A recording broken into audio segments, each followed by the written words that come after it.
Smart Bourse vous est présenté par Tikeo Capital.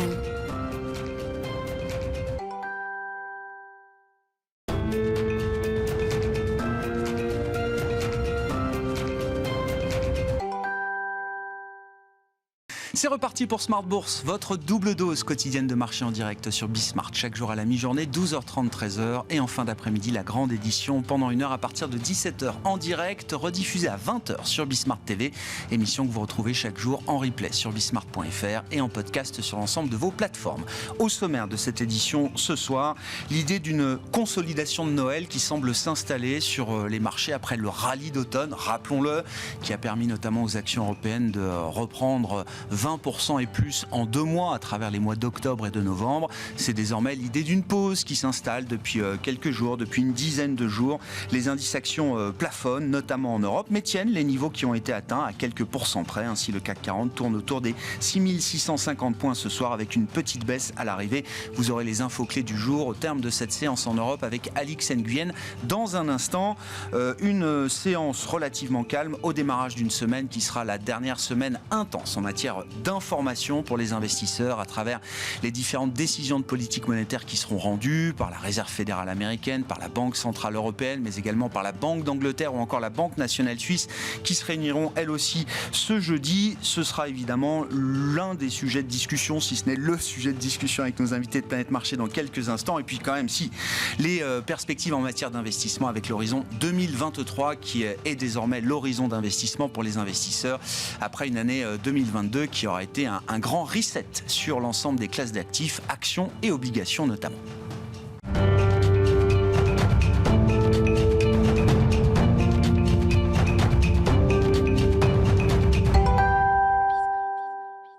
Tendance, mon ami, chaque soir à 17h en direct, les infos clés de marché avec Alix Nguyen. Alix, dans le sillage des séances précédentes, le CAC 40 entame cette semaine avec une petite baisse et cette idée toujours d'une consolidation dans les marchés. Oui, l'indice avance toujours tout en retenue alors qu'une semaine déterminante pour les marchés s'amorce. Demain, on attend les chiffres de l'inflation aux États-Unis. Mercredi, la Fed rendra sa décision monétaire au sortir d'une réunion de 2 jours de son comité de politique monétaire. Les États-Unis, où la Fed a commencé à évoquer l'opportunité de ralentir le rythme des hausses de ses taux, la solidité des derniers indicateurs économiques étant venue depuis remettre en question une éventuelle pause. Jeudi, ce sera au tour de la BCE et de la Banque d'Angleterre. Et puis en fin de semaine, en Europe, nous suivrons les dernières enquêtes PMI. Du côté des valeurs qui font l'actualité, on retiendra l'envolée du titre Horizon Therapeutics. Et cela fait suite à la confirmation par Amgen du rachat du laboratoire irlandais Horizon Therapeutics pour plus de 26 milliards de dollars. C'est le deal le plus important de son histoire. Pour rappel, Amgen, Sanofi et Johnson & Johnson étaient sur les rangs pour acquérir le groupe. Johnson & Johnson ayant déjà renoncé. Hier, c'est Sanofi qui a abandonné. Dans le reste de l'actualité des entreprises, le fabricant de véhicules électriques Rivian Automotive recule nettement après avoir annoncé suspendre ses discussions avec Mercedes-Benz en vue d'une co-entreprise en Europe. Et puis Air India est sur le point de passer une commande à Airbus et Boeing portant sur au moins 500 appareils. Cela représente plusieurs dizaines de milliards de dollars. Le titre d'Airbus est en hausse. Enfin, ArcelorMittal recule dans le sillage du stock 600 des ressources de base du fait de l'accélération des infections au Covid-19 en Chine et ce après l'assouplissement des mesures de restriction sanitaire. Et puis à l'heure de la photo finish de l'année 2022 pour les grands indices boursiers mondiaux, on notera, Alix, les marchés indiens qui font figure d'exception. Et oui, les marchés indiens sont en grande forme. Le 1er décembre, ils ont inscrit de nouveaux records historiques, qu'il s'agisse de l'indice Sensex, de la bourse de Mumbai ou du Nifty. Ils freinent un peu la cadence désormais. Depuis le début de l'année, ils ont progressé d'environ 5% en devises locales. De plus en plus d'investisseurs ont vu dans les marchés indiens une alternative à la Chine. Tendance, mon ami, chaque soir à 17h en direct avec Alix Nguyen dans Smart Bourse sur Bismart.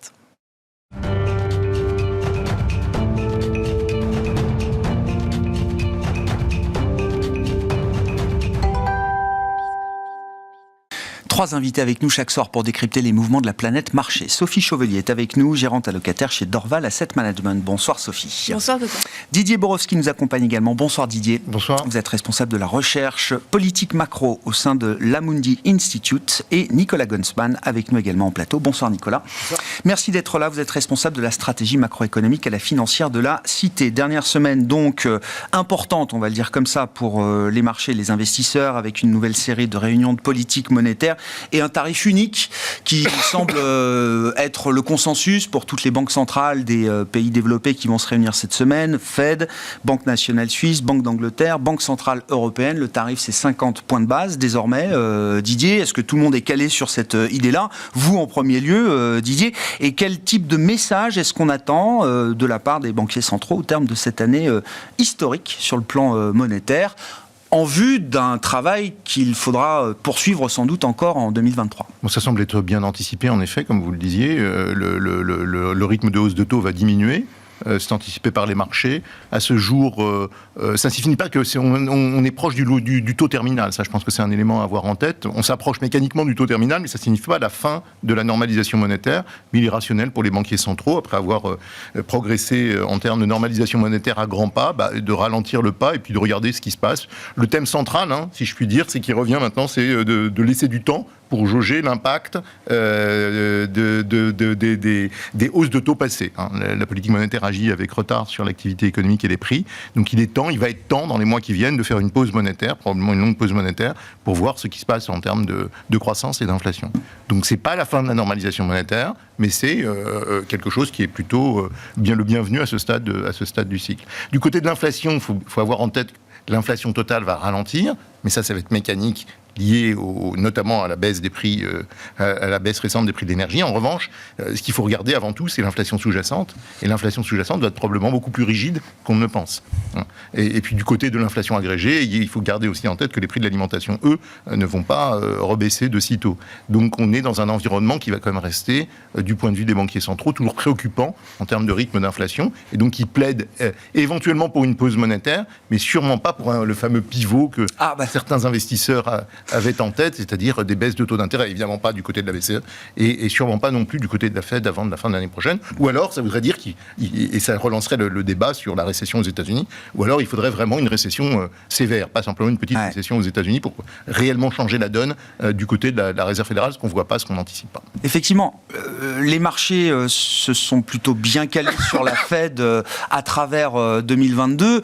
La grande contradiction qu'on voit encore pour 2023, c'est l'idée que les marchés ont de quelques baisses de taux à partir de la deuxième partie d'année 2023. Il y a peut-être 50 points de base de baisse de taux qui sont pricés dans le marché aux États-Unis pour 2023, alors que la Fed continue de nous dire non, ce sera une pause monétaire, mais ce ne sera pas un pivot. Oui, mais je pense que la Fed a vraiment pas envie de baisser ses taux d'intérêt au second semestre 2023. Donc il faudrait qu'elle soit surprise par le rythme de croissance, donc en particulier par une récession, mais pas par une petite récession, par quelque chose d'un peu plus marqué. Parce que je pense qu'à court terme, la Réserve fédérale entend faire revenir l'inflation dans les clous, au moins à un horizon prévisible, disons, d'ici la fin 2024. Donc de notre point de vue, pas de baisse de taux, sauf peut-être fin d'année prochaine. La probabilité d'une récession aux États-Unis, elle augmente, et la vraie question est de savoir quel type de récession. La courbe des taux annonce une récession. Maintenant, la courbe des taux, il n'y a pas de lien théorique entre ce qui se passe du côté de la courbe des taux et puis l'activité économique, mais on a observé en pratique que quand on a une inversion, notamment sur les segments courts, là on voit une inversion durable de la courbe des taux sur le 1 mois 10 ans,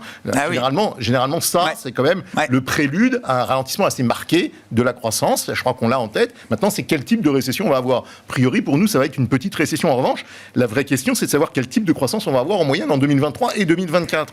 Et de notre point de vue, même si on a une petite paille de récession, ça va être une croissance très lente.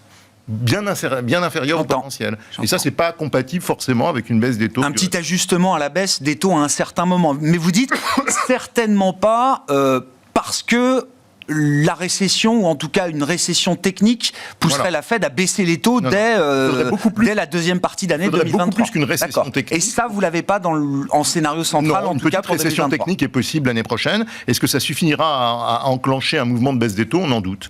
Alors peut-être, s'ils vont un peu trop fort à court terme, baisser 25-50, mais un vrai cycle de baisse de taux ne s'entend pas dans ce type de configuration. Nicolas, comment vous résolvez effectivement ce qui peut apparaître comme une contradiction? Il y a une partie du marché, je sais pas, le marché action par exemple, qui veut voir un soft landing de l'économie américaine l'an prochain. Les marchés actions américains sont pas cheap non plus de ce point de vue-là. Et puis un marché obligataire qui, lui, dit peut-être qu'on passera par une case de récession plus sévère que ce qu'on imagine, qui pousserait la Fed à rebaisser ses taux assez rapidement après une dernière hausse de taux qu'on peut situer peut-être au tournant du premier trimestre 2023 ou début du deuxième trimestre. Oui, je pense qu'il y a encore un autre scénario qui peut exister, c'est le fait d'avoir éventuellement une économie qui reste forte, comme elle est aujourd'hui extrêmement forte aux États-Unis encore et toujours. D'avoir une situation où l'inflation se réduit graduellement et de façon satisfaisante du point de vue de la Fed sans que ça ait d'impact. Et en fait, cette simple réduction de l'inflation satisferait la Fed pour pouvoir éventuellement corriger la situation. Parce que si je regarde à peu près les estimations, pour la Fed, ce qui est important, c'est d'avoir des taux qui soient positionnés par rapport à un taux qui est le taux neutre, c'est-à-dire le taux à partir duquel on restreint l'économie ou on supporte l'économie. Ce taux neutre, dans un papier de la Fed qui a été sorti le 1er décembre, il est estimé aux États-Unis à 2,50%. Donc aujourd'hui, on est à 4%, on est à 1,50 au-dessus. Alors on peut se dire que c'est assez restrictif, mais si je regarde le niveau de la demande domestique américaine, c'est-à-dire en gros, si je prends la consommation, les investissements plus les stocks, pour essayer d'évaluer la politique monétaire, parce que la politique monétaire oriente directement la demande domestique. La demande domestique aujourd'hui, elle a 7%, elle est 7% au-dessus de sa tendance, c'est-à-dire en gros, la demande domestique américaine a 2 ans d'avance sur ce qu'elle devrait être aujourd'hui. Donc on va dire que le niveau de marge de la Fed pour pouvoir monter ses taux sans avoir à casser l'économie, parce que justement on est tellement en avance aujourd'hui qu'il est assez confortable en fait, du point de vue de la Fed, et que même si effectivement elle peut provoquer un ralentissement ou même une baisse ou une petite récession, l'économie va rester au-dessus de son potentiel de façon durable, et donc ça reste relativement satisfaisant, et d'avoir des situations de l'emploi qui sont également très satisfaisantes. Et donc c'est pour ça effectivement qu'eux maintenant choisissent effectivement de ralentir le rythme, de passer à 50 points de base avec une communication qui, je dois le dire, en comparaison par exemple avec ce qui se passe chez nous, qui est quand même relativement clair de leur côté, c'est 50 points de base et ça n'a pas autre chose a priori. Avec ensuite effectivement un doute sur quel va être le niveau de taux terminal. On le saura à peu près, on devrait le savoir mercredi soir, en tout cas les estimations. Par contre, je pense qu'il y a une différence entre le taux qu'ils vont dire, c'est-à-dire en gros ils vont estimer qu'effectivement le taux va rester par exemple entre 5 et 5,25 pendant toute l'année 2023. Ouais.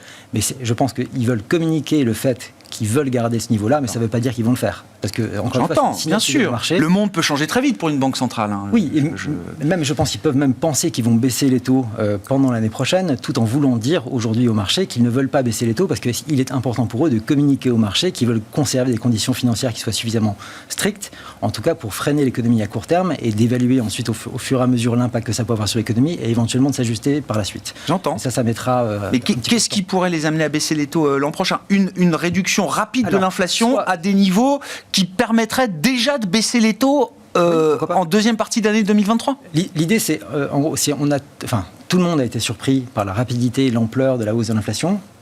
On pourrait, alors déjà d'une, avoir... Actuellement, le pic était en juin, on avait 9% dans le CPI, ouais. On est passé à 7,80, on devrait passer à 7,50 demain, à peu près. On pourrait avoir une réduction qui se passe notamment, donc toutes les problématiques liées aux chaînes de valeur, les problématiques énergie qui commencent à refluer aussi, on va avoir des effets de base assez importants. Et ensuite, on va se retrouver effectivement avec une inflation core qui est de l'ordre aujourd'hui de en gros à 4,8% aux États-Unis. Si on a un ralentissement de ce côté-là qui commence à devenir un peu plus confortable, déjà si on enlève effectivement toutes les problématiques extérieures, on arrivera à réduire quasiment d'un gros tiers toute l'inflation.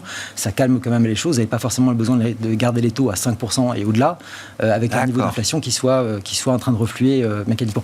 L'idée, c'est qu'on a sous-estimé la hausse de l'inflation. Il est aussi possible qu'on sous-estime la capacité de l'inflation de pouvoir refluer l'année prochaine. Mais cette idée-là, ce serait d'ajuster, ce serait de régler le taux directeur, mais pas forcément de signaler le début d'un cycle de baisse de taux qui nous ramènerait à zéro. Quoi. Non, mais justement, ce serait la différence, c'est que si vous avez quelque chose, un impact qui soit fort sur l'économie, c'est-à-dire que vous commencez à avoir un niveau de chômage qui augmente assez fortement, là vous pouvez avoir une séquence effectivement de la part de la Fed qui serait effectivement une annonce de baisse de taux qui soit assez rapide, un peu forte, par contre, toute proportion gardée. Par contre, si on avait une situation, on avait un reflux doux de l'inflation avec une économie qui reste forte, ça serait pour le coup, là, ça serait vraiment ce qu'ils appellent l'économie Goldilocks, le truc absolument formidable, avec une économie très forte et une inflation qui reflue. Et là, effectivement, ça serait une victoire totale parce que ça permettrait d'avoir des taux relativement élevés avec le plein emploi et une économie économie qui soit extrêmement forte. Donc c'est exactement, vous avez tout réuni pour préparer. Et on en parle avec vous mois après mois, Nicolas. Ce scénario un peu Goldilocks que vous décrivez, oui, ça fait encore partie du domaine des possibles. Ah oui, je pense même que ça a été renforcé. Renforcé même encore. Oui, je sais. Il y avait encore un papier ce matin dans le Wall Street qui montrait, dans le Wall Street Journal, qui indiquait effectivement qu'il y avait de plus en plus d'acteurs qui se positionnaient par rapport à ce scénario-là, et notamment c'est ce qu'ils voyaient dans le prix des actions, c'est de se dire que finalement, effectivement, le travail de la Fed a été impeccable cette année, et que la sous-estimation chronique de la force de l'économie américaine durant toute cette année, en fait, montre aujourd'hui qu'on est capable d'avoir quelque chose qui tient vraiment la route, et d'avoir en même temps une économie qui est forte et une inflation qui ralentit. Sophie, est-ce que l'histoire de l'inflation, quand même, pour les investisseurs et les marchés, se termine maintenant, ou est-ce que non, c'est une histoire qui va nous accompagner encore longtemps à travers 2023 ? Il y a le train de l'inflation qui passe, il y a le train de la récession qui arrive.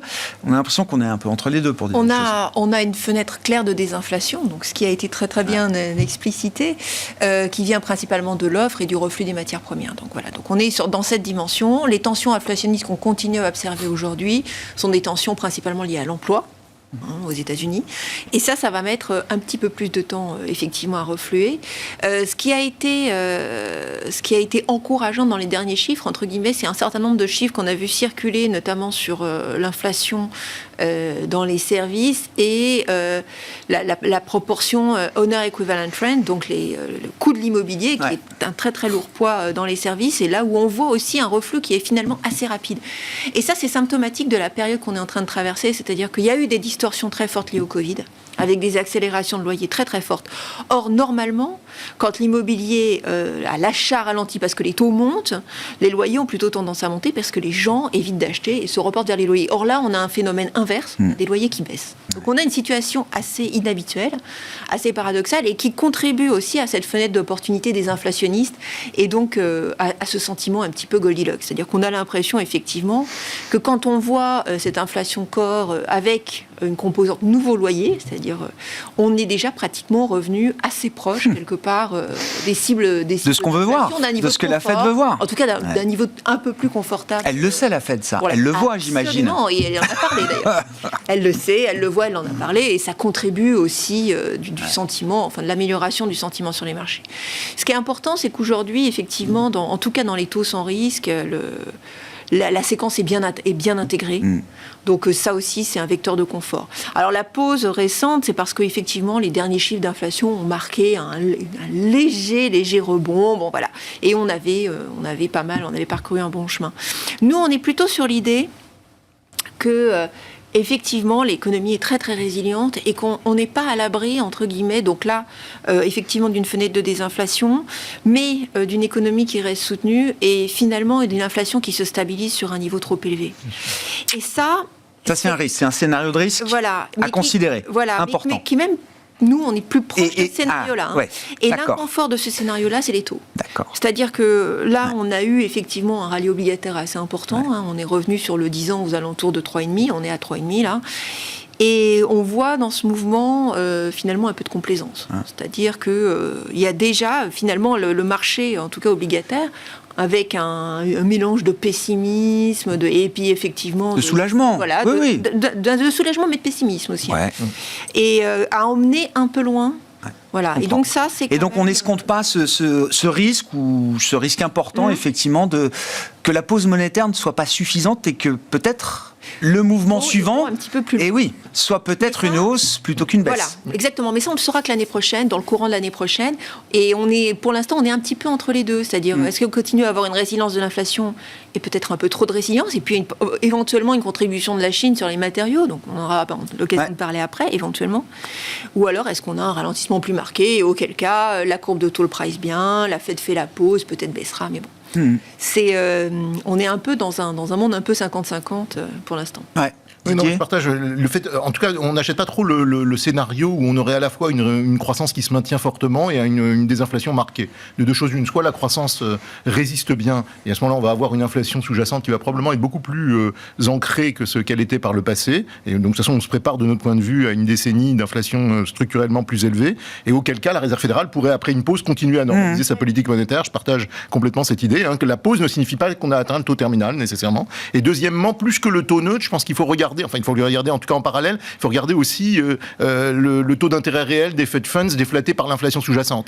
Alors c'est vrai que mécaniquement, si on prend les projections, ça va se croiser, ça va. Oui. Le taux d'intérêt réel va finir par remonter. Oui. Mais à ce jour, j'ai envie de dire, le taux d'intérêt réel étant négatif, la Réserve fédérale a beau jeu, comme la Banque centrale européenne, soit dit en passant, de dire qu'il faut continuer à retirer de l'accommodation monétaire. C'est-à-dire qu'on a l'impression que les banques centrales en ont fait beaucoup. En réalité, quand on regarde quand on veut jauger le niveau d'accommodation monétaire, je pense que c'est pas uniquement le taux neutre qui joue, c'est aussi le niveau des taux d'intérêt réels. Beaucoup de banquiers centraux regardent cela, d'ailleurs beaucoup d'observateurs de marché aussi, pas les taux d'intérêt réels de marché, mais des taux d'intérêt réels, j'ai envie de dire, où on retire l'inflation sous-jacente. Si l'inflation sous-jacente est inerte, il y a des fortes chances que les banquiers centraux gardent des taux d'intérêt beaucoup plus élevés, beaucoup plus longtemps qu'on ne le pense. Sur cette inertie de l'inflation, Nicolas, ça m'amène à la réflexion que ce qu'on a vu en termes de choc monétaire en 2022, évidemment, c'est historique, d'une intensité historique, etc. Mais à partir du moment où la Fed a fait tomber la barrière mentale de oui, il faut monter les taux et il faut les monter vite et fort, le front-loading, chaque décision a été assez mécanique. C'est pas des décisions de 75 points de base, à part la première, mais après c'est allé assez vite en autopilote d'une certaine manière. Là, on a l'impression que chaque décision va être beaucoup plus difficile à prendre, avec des conséquences peut-être plus difficiles à mesurer. Alors, vous avez raison. Enfin, déjà, le fait que la Fed a aussi orienté, je pense, toutes les politiques monétaires à travers le monde, alors que, encore une fois, la situation américaine est quand même très, très différente de ce qui peut se passer ailleurs, et notamment en Europe. Est-ce que ça leur donne une marge de confort? Alors, je partage sur l'idée, effectivement, du taux de croissance, il ne va pas être formidable. Est-ce que l'idée que je développais, c'était simplement de dire que l'économie américaine, aujourd'hui, était au-delà de son potentiel, et que l'idée, c'est de revenir à ce potentiel. Donc, la récession, en fait, on peut avoir une récession, mais si on est à 12 000 mètres d'altitude et que l'objectif est à 10 000... Mais c'est important à comprendre. C'est important à comprendre. C'est ça. Alors que la grande différence, par exemple avec la BCE aujourd'hui, c'est que la BCE, le taux, dans la recherche de la Fed, ils ont fait aussi une estimation du taux pour nous, pour la zone euro, c'est gentil d'ailleurs, et donc il est estimé à 1,40 pour eux. Donc on est déjà au-delà du taux. Donc on est déjà en train de ralentir l'économie européenne. On va passer à 2%, enfin 2% d'ici jeudi. Ce qui va ralentir fortement. Et la grande différence, encore une fois, c'est que quand je regarde, encore une fois, la croissance domestique, nous, on est à peine au niveau de la tendance. Encore une fois, les États-Unis sont 7% au-dessus. Ça veut dire que nous n'avons pas de marge de manœuvre. Et quand je regarde en termes réels, on est 6% en dessous. C'est-à-dire que nous, on a quasiment 3 années de retard en termes de demande domestique. C'est une situation presque inverse, même, telle que vous l'avez dit. C'est une situation tout à fait inverse. C'est-à-dire qu'on est en train de se servir de ce qui se passe, de la situation de surchauffe qui est vraiment inédite depuis 1945 aux États-Unis, pour ralentir une économie européenne qui, elle, par contre, n'est même pas revenue, enfin, qui est à peine revenue à son niveau de tendance. Est-ce qu'on peut imaginer que la BCE se découple un petit peu à travers 2023 du rythme qui a été imposé par la Fed, qui sera d'ailleurs peut-être à un moment celui d'une pause? Est-ce que ça peut ouvrir un petit découplage quand même? Vous l'avez écrit cette semaine ou la semaine dernière dans les Échos, Nicolas. La BCE, maillon faible de la puissance européenne, en redécrivant alors le passé qu'on a tous en tête, une BCE qui va d'erreur en erreur d'une certaine manière. C'est le constat que vous dressez. Mais est-ce qu'elle peut quand même essayer de rattraper quelque chose en 2023 en étant moins soumise à une pression exercée par la Fed, pression qui pourrait s'atténuer un petit peu? L'euro a rebondi, là, par exemple. Oui, mais je peur qu'elle se mette la pression elle-même. Quand je regarde le résultat, notamment de ce qui s'est passé sur les 15 dernières années, encore une fois, le niveau d'investissement en zone euro a augmenté, je crois, de 3 ou 4% depuis 2008. Jusqu'à aujourd'hui. Les États-Unis, c'est 35%. C'est x10. À partir du moment où vous soutenez votre demande domestique, c'est-à-dire votre consommation et votre investissement, si vous soutenez votre politique monétaire, vous avez une politique monétaire plus agressive, vous permettez une consommation plus élevée, et cette consommation plus élevée va vous permettre aux entreprises effectivement de faire repartir l'investissement. C'est ce qui a été mené aux États-Unis, avant, et ce qui est quand même assez sidérant dans cette histoire-là, c'est que si je regarde la période 99-2007 avant, la croissance domestique était quasiment équivalente entre la zone euro et les États-Unis. Pas tout à fait au même niveau, mais quasiment équivalent. Ce qui veut dire qu'on est capable de le faire et que les choix de politique monétaire qui ont été faits post-2008 en zone euro ont conduit à cette situation-là aujourd'hui, et que malheureusement, je crains qu'on soit effectivement en train de répéter ces histoires-là aujourd'hui, alors que la Fed, encore une fois, est dans une situation très différente. Et quand je regarde la situation aujourd'hui, par exemple, quand on regarde par exemple la compensation par salarié en Europe, on est en baisse de 5,5% sur un an. Si je regarde pour l'Allemagne, on est à moins 7% sur un an pour les salaires réels. Oui, bien sûr. Si je regarde ce qui se passe en France aujourd'hui, la consommation alimentaire en France, aujourd'hui, en termes réels, elle est à moins 7,7% en dessous de ce qu'il y avait l'année dernière. Mais le choc, il est gigantesque. C'est-à-dire que depuis 40 ans qu'on a les données de la consommation alimentaire en France, le plus gros choc, c'était 92 avec une baisse de 2,5%. On a un choc qui est 3 fois plus important. Aujourd'hui, en termes de consommation alimentaire, c'est pas quelque chose qui est... C'est pas du superflu dont on parle aujourd'hui. C'est avec que la baisse de pouvoir d'achat aujourd'hui, elle est conséquente aujourd'hui en Europe. Elle est masquée parce qu'on calcule avec les chiffres du PIB qui sont des chiffres de production. Mais quand on regarde en termes de pouvoir d'achat, c'est déjà effectivement très très puissant ce qui est en train de se passer en Europe. Et que si on casse la consommation, on va casser l'investissement et donc on casse la possibilité d'avoir une croissance future en Europe. Il n'y a pas que la BCE qui détermine les conditions favorables à l'investissement. Il y a aussi la politique budgétaire, fiscale, qui sont aussi des facteurs importants. Vous l'avez écrit, Nicolas. Non, bien entendu. Voilà. Bien entendu. Mais sur la partie monétaire, elle n'est pas toute seule. Et même, on pourrait dire quand même, c'est quasiment la responsabilité quasiment totale des gouvernements qui, eux, définissent la stratégie macroéconomique du continent et qui pourraient donc assigner à la Banque Centrale Européenne une cible d'autres objectifs. Voilà. Oui, je vais me faire l'avocat du diable, si tant est qu'il y a un diable. Non, mais parce qu'il est difficile de soutenir le fait que la demande interne a été insuffisante depuis 10 ans en zone euro par du fait de la politique monétaire. La politique monétaire a été extraordinairement expansionniste. Je crois pas. À travers les QE, à travers les achats de titres, etc. Tardivement, on avait des taux d'intérêt Didier, peut-être. Négatifs. On a eu des taux négatifs. Donc, fondamentalement, je crois que la divergence que vous notez à juste titre, de demande interne entre la zone euro et les États-Unis n'est pas liée à la politique monétaire. Elle est liée à des structures productives, à des réformes structurelles qui sont insuffisantes, etc. Mais j'ai du mal à croire, en tout cas, qu'on puisse vraiment avancer l'idée que la politique monétaire a été insuffisamment accommodante au cours des années passées, et deuxièmement qu'aujourd'hui on aille face à une erreur de politique monétaire quand on a des taux d'intérêt réels aussi négatifs. Il y a quand même l'idée de normaliser. Elle a été beaucoup accommodante, mais est-ce qu'elle l'a été au bon moment ? Non, mais après, il y a des problèmes de timing. Oui. On n'a pas fait juste après 2008 ce qu'il aurait peut-être fallu faire, mais ça, c'est un autre débat. On ne va pas revenir sur le débat de 2008. Mais si on regarde depuis 2015, on a eu une politique monétaire extraordinairement accommodante. Et malgré tout, on a un investissement, une demande interne qui est en panne. Et si on voit, à juste titre, là, on voit en effet des pertes de pouvoir d'achat, et je suis complètement d'accord, un choc sur la consommation qui est très important. Je veux dire, la consommation des ménages, le pouvoir d'achat chute, etc. Mais ça, c'est difficile de dire que c'est lié à la politique monétaire. C'est pas lié du tout à la politique monétaire. C'est un choc de termes de l'échange, c'est une montée des prix de l'énergie, et donc mécaniquement, on a des baisses de pouvoir d'achat, et la politique monétaire n'y est pour rien. Donc l'affaiblissement de la consommation n'est pas lié à la politique monétaire, et je crois pas qu'on puisse dire que le durcissement récent de la politique monétaire puisse vraiment freiner l'activité en zone euro. Je fais très vite sur la période 2015-2019. En fait, on a eu effectivement les périodes de QE, mais en fait, ils ont commencé à retirer le QE et à s'arrêter à partir du moment où l'inflation anticipée était revenue seulement à 1,7%. C'est-à-dire qu'il n'y a pas eu du tout l'idée de communiquer de la part de la BCE qui voulait aller plus loin que ça. On n'a pas laissé se développer l'idée de la surchauffe, etc. Et sur ce qui se passe aujourd'hui, la grande différence avec la Fed d'aujourd'hui, c'est qu'effectivement, aujourd'hui, on a le pouvoir d'achat qui augmente aux États-Unis, enfin, pas qui augmente, mais qui arrive à se stabiliser aux États-Unis parce que la croissance des salaires est suffisamment forte pour pouvoir compenser ça. Ce qui veut dire que la demande est suffisamment forte et que nous, on est en train de restreindre aujourd'hui le niveau de la demande aujourd'hui, alors même que cette demande est en train d'être détruite par l'inflation et que donc on pourrait compenser par une demande supplémentaire. Sophie. Je suis d'accord et pas d'accord, mais il y a des enjeux d'impulsion budgétaire qui ne sont pas les mêmes et qui sont pas au même rythme, qui se poursuivent en ce moment en Europe alors qu'elles sont interrompues aux États-Unis, puisque là on est au point haut de la contraction budgétaire aux États-Unis, donc bon, il y a des effets de décalage.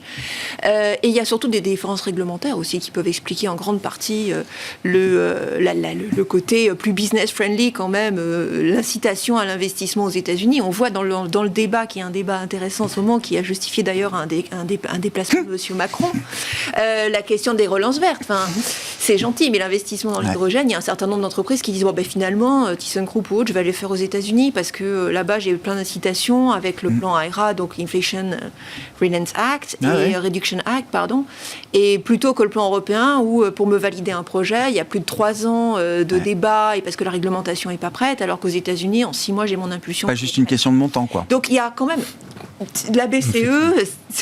Elle fait ce qu'elle peut, je pense. J'imagine le mandat, en plus, est particulièrement complexe en ce moment, parce que le choc des termes de l'échange est tellement violent qu'elle se retrouve à devoir accommoder quelque chose qui est quand même particulièrement complexe, et que malheureusement, l'Europe a d'autres problèmes, notamment des problèmes d'organisation qu'on a bien du mal à démêler. Dans les nouveautés, dans le paysage global macro de cette fin d'année 2022, c'est la Chine, bien sûr, Sophie. La Chine qui donc est engagée dans une séquence de réouverture sanitaire, d'ailleurs peut-être un peu plus rapide, un peu plus intense que ce qu'on pouvait imaginer jusqu'à présent. Comment vous voyez évoluer cette séquence ? Qu'est-ce que ça implique sur le plan global macro de l'investissement pour la Chine et la zone émergente autour de la Chine, et puis pour nos marchés développés, européens, américains ? Il y a plein de questions vraiment intéressantes dans votre question. Alors, la question numéro 1, oui, ça va beaucoup plus vite que ce qui était anticipé. Il y avait d'abord des premiers signaux, des messages dans la presse chinoise, et puis alors maintenant, ils en sont vraiment à dire, mais non, vous inquiétez pas, Omicron, c'est moins grave que la grippe. C'est un rhume. Oui, voilà. ça. Donc, maintenant. Alors, qu'est-ce qui se passe concrètement? Là, je dirais qu'entre guillemets, leur inquiétude, c'est qu'il n'y a pas suffisamment de lits pour accueillir des patients graves, Ouais. critiques, les malades qui sont critiques. Donc, ils ont cette petite inquiétude-là. Il y a une pression hospitalière qui monte là. Et voilà, il y a une pression hospitalière qui monte. Donc, ce qu'on risque d'avoir, c'est un effet disruption. C'est-à-dire que comme quand chez nous ou aux États-Unis, ils ont rouvert, au début, il y avait des avions qui décollaient pas parce qu'il n'y avait pas de pilote. Il n'est pas exclu que chez Foxconn, il y ait des arrêts de production et que donc les iPhones soient en retard. Ce genre de choses, parce que ce qui est aujourd'hui recommandé aux Chinois, c'est l'isolation à la maison. C'est-à-dire que... Et les Chinois le font parce qu'ils n'ont pas envie de se retrouver dans un camp d'isolation. Donc, voilà. Donc ça, c'est ce qui peut se produire dans une première phase. Il a été estimé, au regard de l'expérience qui a été vécue en Europe et aux États-Unis, que cette période un petit peu disruptive, elle peut prendre un trimestre. Et ce qu'on attendait, c'était plutôt qu'ils allaient rouvrir progressivement au premier trimestre et qu'on allait avoir la période disruptive qui nous emmenait jusqu'au deuxième trimestre. Et là, en fait, ils le font maintenant. Ouais. Donc, on va probablement sortir de ça un petit peu plus rapidement. Donc, je dirais que du point de vue de la trajectoire chinoise, c'est plutôt positif. Et ça s'accompagne également de mesures de relance dans l'immobilier avec un nouveau plan en 3 flèches pour soutenir l'immobilier qu'on a tout fait pour ralentir très très fort avant. Alors ça sera moins fort que ce qui a pu être fait dans le passé parce que de toute façon la tendance de demande immobilière en Chine est déclinante, la population est vieillissante, les gens sont déjà très très propriétaires de leur logement, donc on a une tendance déclinante, mais malgré tout on va favoriser au moins une stabilisation de ce marché. Donc ce ne sont que des éléments positifs. Alors la question pour la Chine, boursièrement, et puis pour la région, est-ce qu'on revient en Chine? Alors c'est super intéressant parce que c'est difficile de notre point de vue. Je pense que chez Amundi, c'est aussi quelque chose que vous connaissez bien. C'est-à-dire que la Chine est devenue relativement ininvestissable. Voilà, donc la Chine, on a très très peur d'un problème type russe, etc. Donc on a envie, bien entendu, parce qu'on a envie d'accompagner ce mouvement. On ne sait pas quelle sera l'ampleur du mouvement. Alors sur l'ampleur du mouvement, il ne faut pas oublier que l'excès d'épargne qu'on a eu dans les pays développés, il est à peu près similaire en Chine, parce qu'ils n'ont pas eu les mêmes plans de soutien, mais ils ont passé 3 ans sous cloche. Donc aujourd'hui, quand on voit les stocks d'épargne, il y a effectivement de quoi faire. Avec un effet richesse immobilier quand même qui a été sévère. Alors, non les prix n'ont pas baissé tant que ça. D'accord. Les prix ont baissé un peu, il n'y a plus de transactions, mais enfin, c'est pas non plus... Donc net, le bilan du ménage est quand même plutôt solide. Alors, le ménage est endetté. Ouais. C'est-à-dire qu'il ne va pas aller refaire plein d'immobilier, mais enfin, il a quand même une épargne assez importante qu'il peut dépenser. Et ça, on va savoir, on aura un peu de visibilité là-dessus, sûrement au moment du Nouvel An chinois. Bien sûr. C'est-à-dire qu'en début d'année prochaine, on va voir à quel point les déplacements... Le trafic reprend.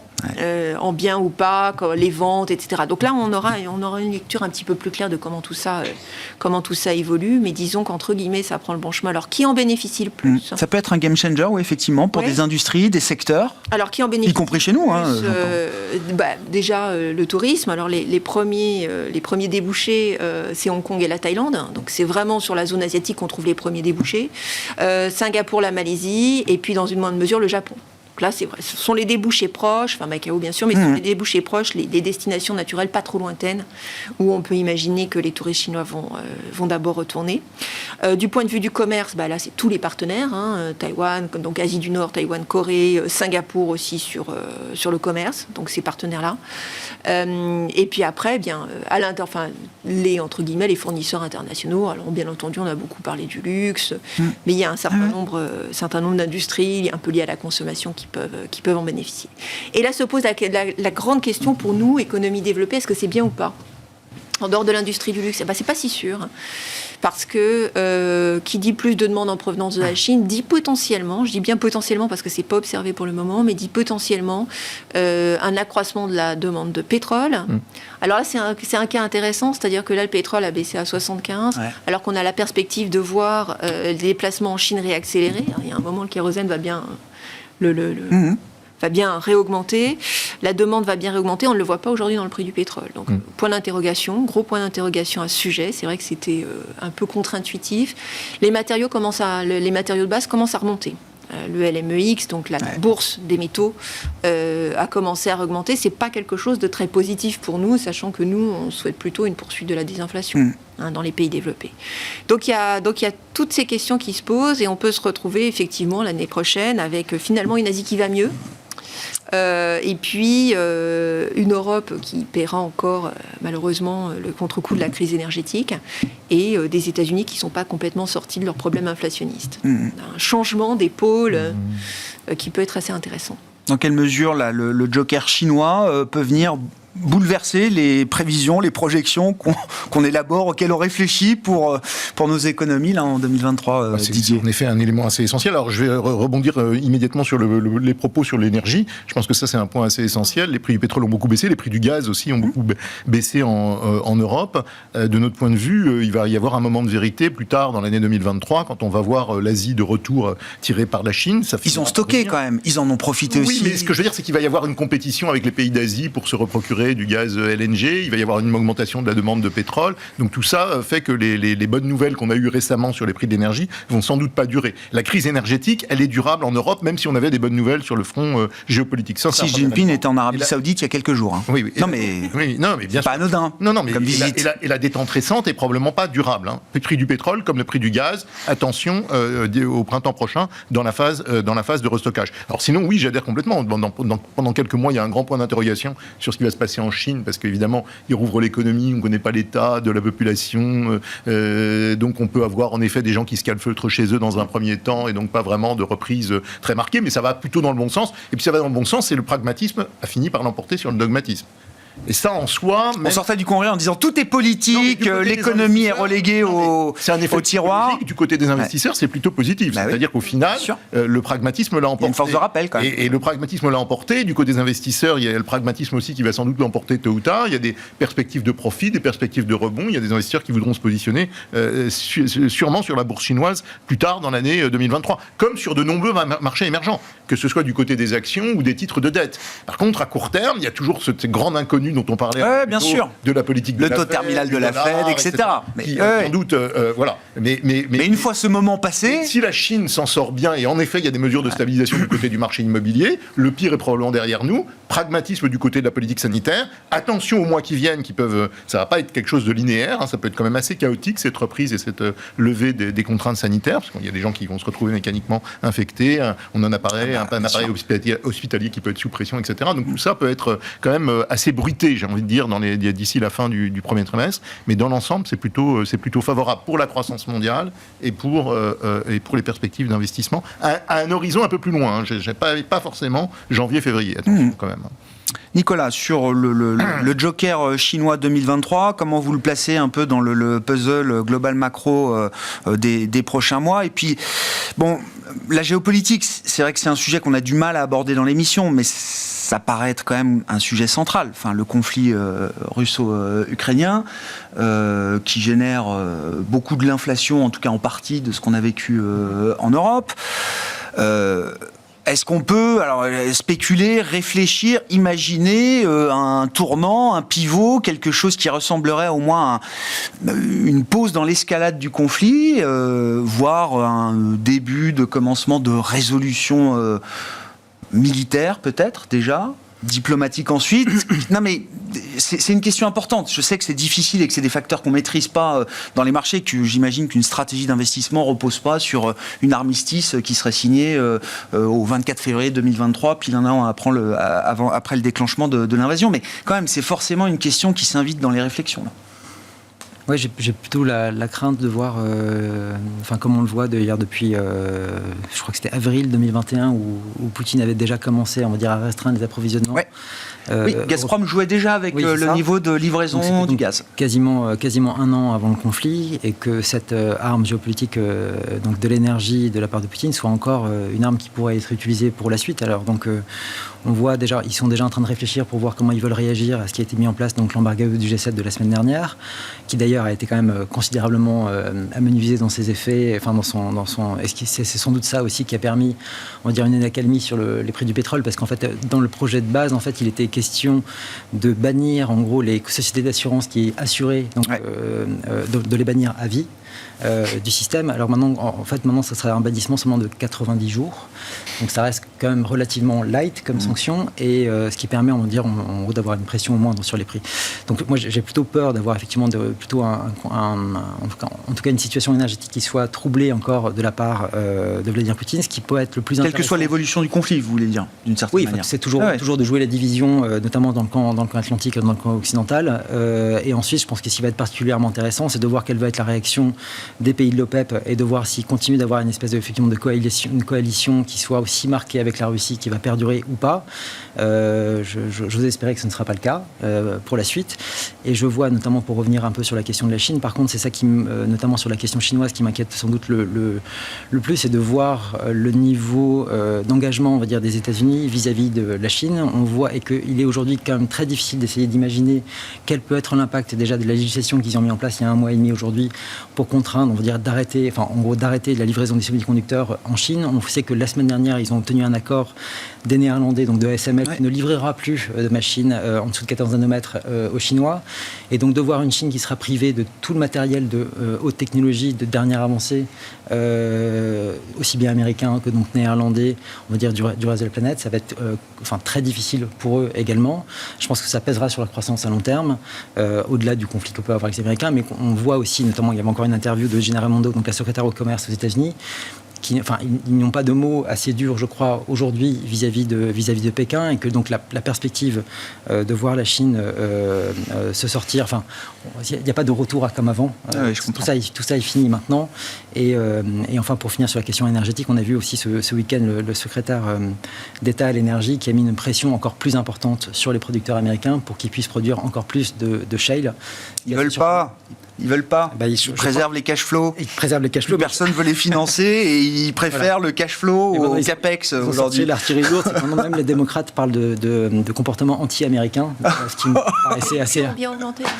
Les quoi ? Les puits ? Ah oui, c'est vrai. Ça commence à venir en fait finalement, et que donc il y a ça, donc il y a peut-être des perspectives aussi de hausse de la production de leur côté, et ce qui peut être quand même intéressant. Il y a quand même aussi des scénarios un peu plus roses qui se profilent de ce côté-là.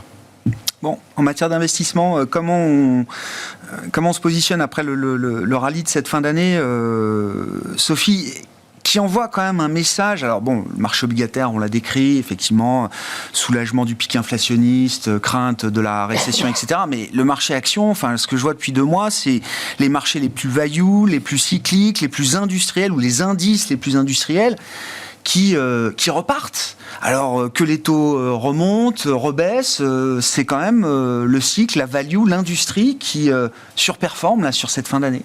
Nous, on l'envisage plutôt d'un point de vue thématique, global macro, d'un point de vue thématique. Et c'est vrai qu'il y a des lames de fond.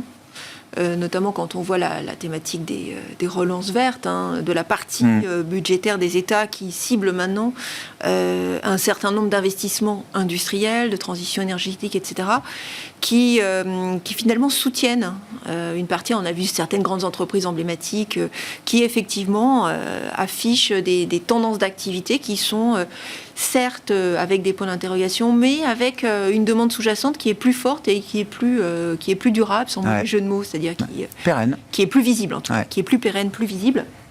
Donc on a cette tendance-là. On aime bien la thématique de la réouverture chinoise, qu'on peut jouer de façon plus large sur l'ensemble des émergents et surtout du point haut du dollar, parce que tout ça va un petit peu ensemble aussi. Donc ça offre certaines perspectives. Il y a des segments maintenant qui apparaissent particulièrement sous-valorisés. Le segment des petites et moyennes capitalisations en Europe, qui est extrêmement sous-valorisé. Qui n'a rien rattrapé. Qui n'a rien rattrapé du tout. Alors qui a effectivement une prime de liquidité, mais quelque part, si on a accepté d'aller prendre du crédit en oubliant qu'il y avait aussi potentiellement un stress de liquidité sur le crédit, on finira peut-être par arriver jusqu'aux petites et moyennes capitalisations. D'autant que la situation en Europe n'est pas fantastique, mais ce n'est pas le pire qu'on avait pu imaginer. Finalement, tout le monde, effectivement, arrive à naviguer plus ou moins l'attrition énergétique. Donc, certes, c'est pas magnifique, mais dans une configuration d'un euro qui reprendrait un petit peu de couleur, l'arbitrage relatif entre grande capi très internationale et puis petite moyenne capi, on pourrait avoir aussi une sorte de rééquilibrage entre les deux. Donc il y a un champ opératoire en fait qui... Ouais, c'est pas négatif comme perspective de ce point de vue-là, quand j'écoute les perspectives d'investissement. Voilà. Encore une fois, parce que nous on n'est pas sur un scénario noir en termes de tendance économique. Ouais. On est sur dans cette fenêtre de désinflation avec la perspective finalement d'une activité qui pourrait rester un petit peu plus soutenue. Mais mais d'un point de vue directionnel pur, effectivement, là on a une petite pause après un mouvement assez fort, mais disons qu'il y a un certain nombre d'idées qui commencent à émerger et qui vont prendre corps au fur et à mesure qu'on avance dans l'année 2023. Bon. On aime bien commencer à aller explorer. Bien sûr. Voilà, il y a des choses on retrouve des idées au terme de cette année 2022. Bien sûr. On retrouve des idées. Ouais. On s'arrêtera là pour ce soir. Merci à vous trois. Merci d'avoir été les invités de Planète Marché. Sophie Chauvelier, Dorval Asset Management, Nicolas Gottsman, la financière de la Cité, Didier Borowski, Amundi Institute étaient nos invités en plateau.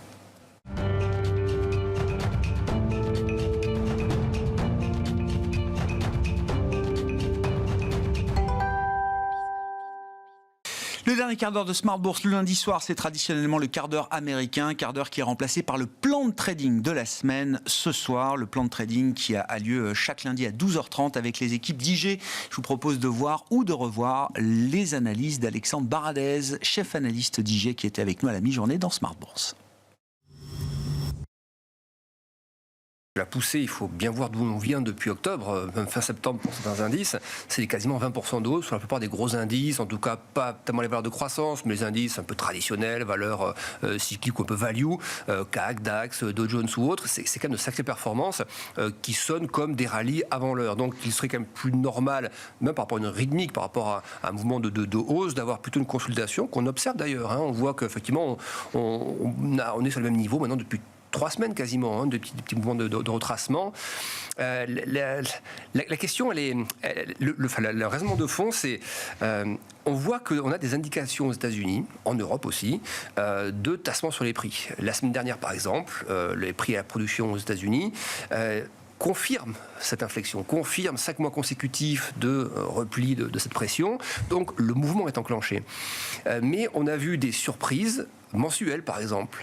Et on a l'impression presque que le marché attend ça pour justifier de prendre un peu ses gains. C'est-à-dire qu'il voit que les prix ont plafonné. On a vu également les chiffres CPI plus globalement.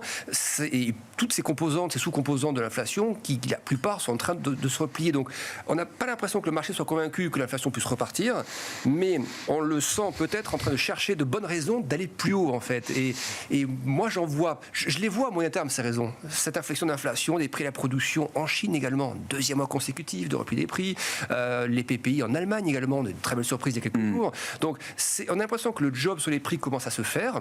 Donc on comprendrait dans ce contexte, alors que la macro mondiale est en train de ralentir, on le voit sur différents indicateurs PMI ou autres, on comprendrait et on comprendra probablement dans les heures qui viennent, les jours qui viennent, que 50 points de base, c'est le bon rythme adopté pour les principales d'entre elles.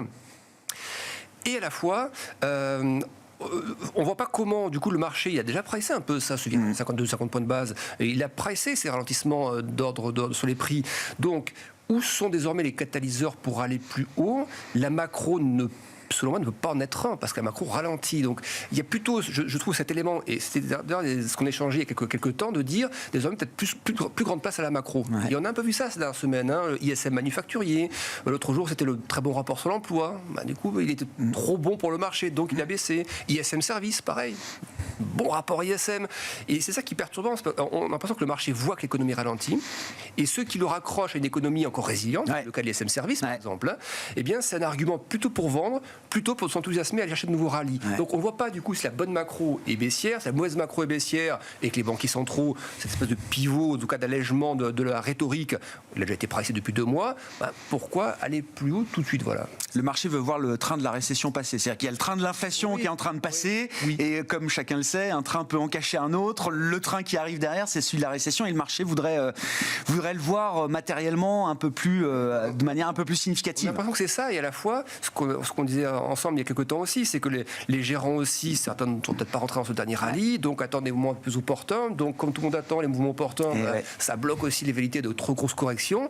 Donc c'est là qu'on se dit qu'il y a de la place effectivement pour de la consolidation. C'est vraiment le terme, c'est-à-dire qu'on a un marché où là, on voit que le VIX, par exemple, aux États-Unis, qui tombe à 19,50, c'est un peu trop bas ça. Hop, ce matin, il a monté un peu. Voilà, 24. C'est pas dramatique, mais on a l'impression que c'est ce qu'il faut quand même, que la vol n'aille pas en dessous de 20 tout de suite, parce que c'est trop rapide, ça détend trop les conditions financières. Et il ne faut pas non plus créer de la panique sur le marché. Et les banquiers centraux auront à cœur probablement, effectivement, de ne pas agiter tout le monde là à 2 semaines de la fin d'année. Ouais, en termes d'agenda, pourquoi cette semaine va être importante? Il y a les décisions de banque centrale qu'on a évoquées. Il y aura un chiffre d'inflation aux États-Unis demain d'ailleurs, pendant la réunion de comité de politique monétaire de la Réserve fédérale américaine. Donc évidemment, ça fera partie de la conversation des banquiers centraux américains.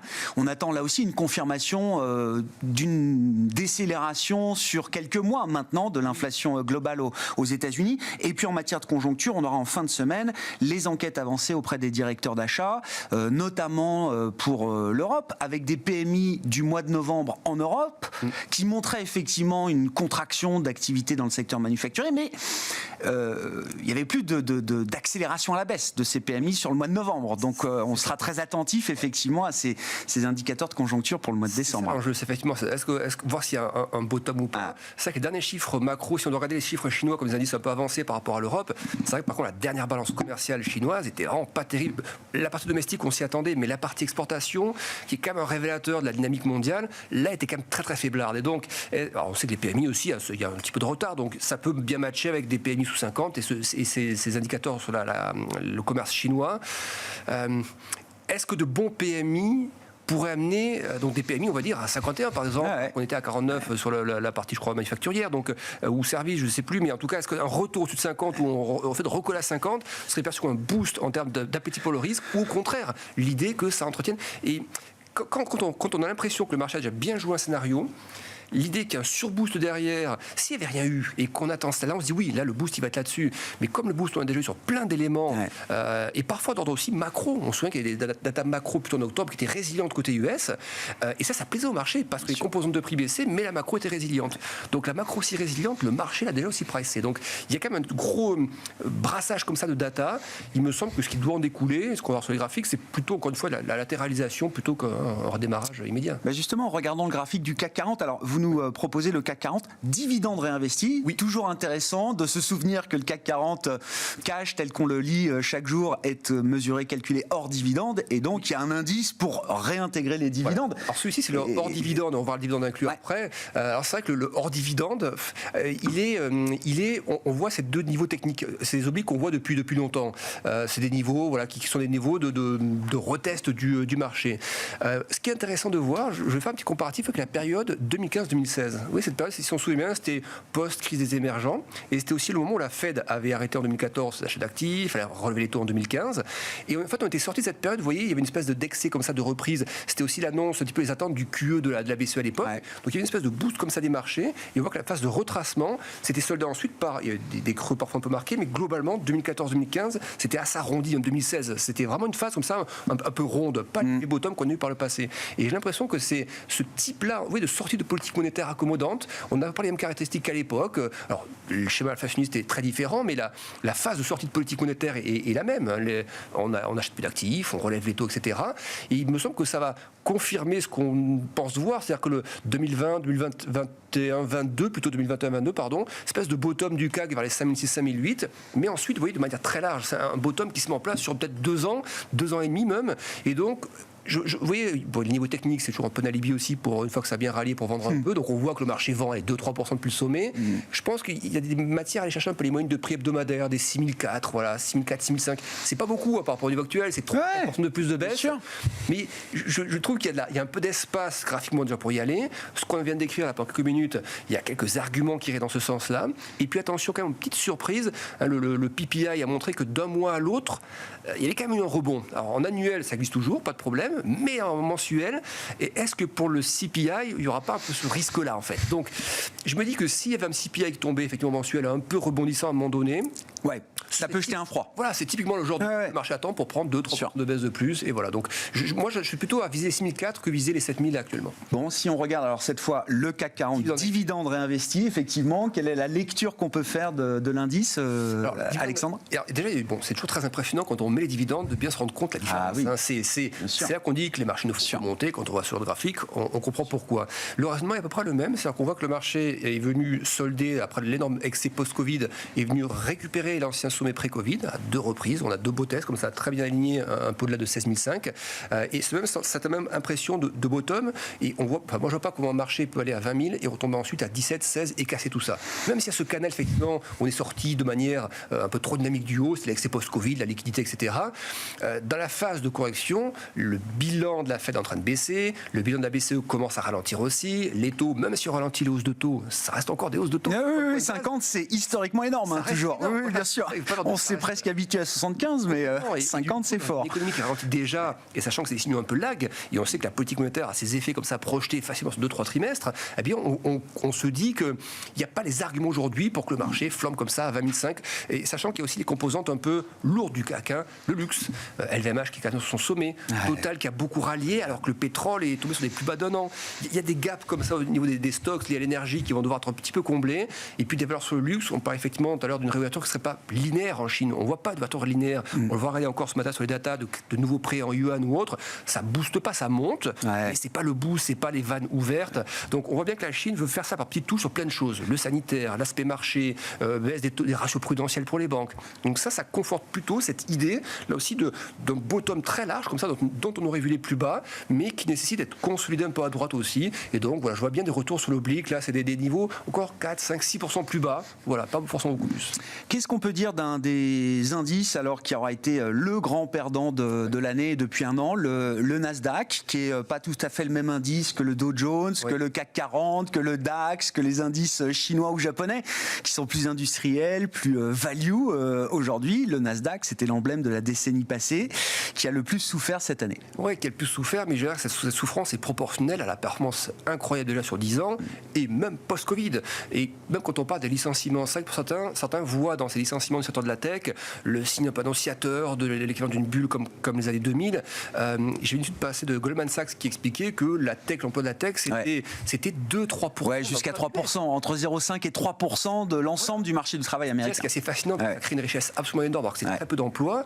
Et donc, la structure des groupes aujourd'hui, en termes de bilan haute, c'est pas le Nasdaq de l'époque. Donc, ces risques-là, moi, je les évacue. C'est plus une approche par rapport aux taux. On va se dire, notamment les taux courts. On a vu cette hypersensibilité aux taux courts du Nasdaq. Dès que les taux courts montaient, le Nasdaq baissait. Là, on voit que les taux courts commencent à plafonner un peu. La question, du coup, c'est celle-ci. C'est est-ce que les taux courts vont rester sur une zone haute pendant plusieurs mois? D'après le discours de Jérôme Powell, c'est ce qu'on devrait avoir. Ou est-ce que le marché est déjà dans une analyse de ralentissement, voire de récession de l'économie américaine, auquel cas les taux courts baisseraient, signe de récession, et ça repentifierait du coup la courbe de taux, et on aurait dans ce cas-là les récessions classiques, repentification courbe de taux, égale baisse de marché supplémentaire, égale donc la récession économique.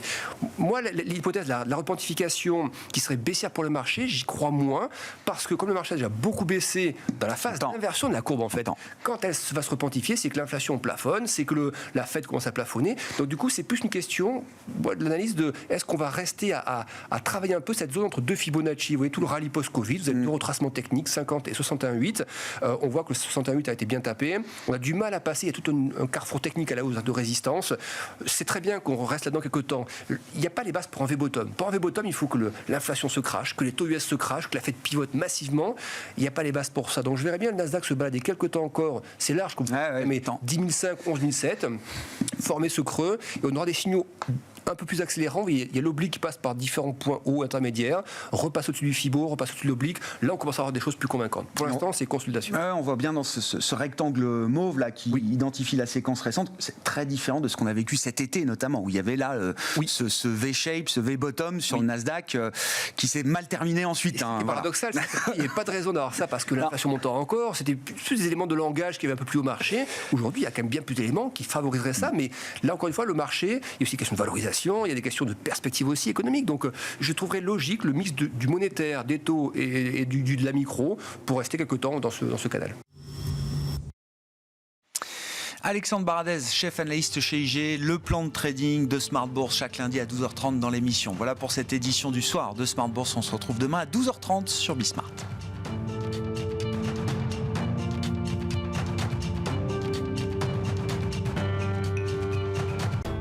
Smart Bourse vous a été présenté par Tikeo Capital.